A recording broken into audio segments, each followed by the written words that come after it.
Hello, it's Ed and Heather. Texas Takes, and we are in the four-wheel sleigh now, I'd say. It is Saturday. It is thawing out. I think it's 34 degrees. 41. The car says 41. The car says 41. All right.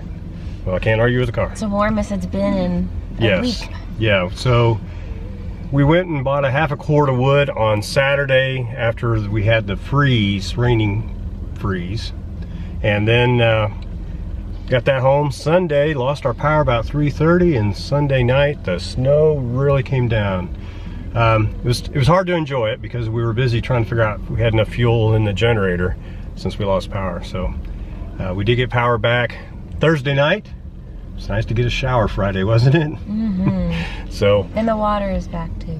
The water is back, and we have some video we're going to show.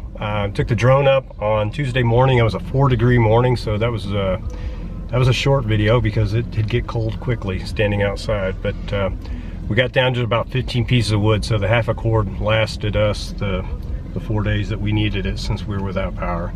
And the generator really helped keep 2 of the bedrooms warm with electric heaters. So now we're off to go deliver food to the kids from school, I guess, for meals. School district. Mm-hmm. So we're gonna go get some lunch and do that, and we'll show you some video here of the entire week. So hope you enjoy the video, and stay safe, everybody.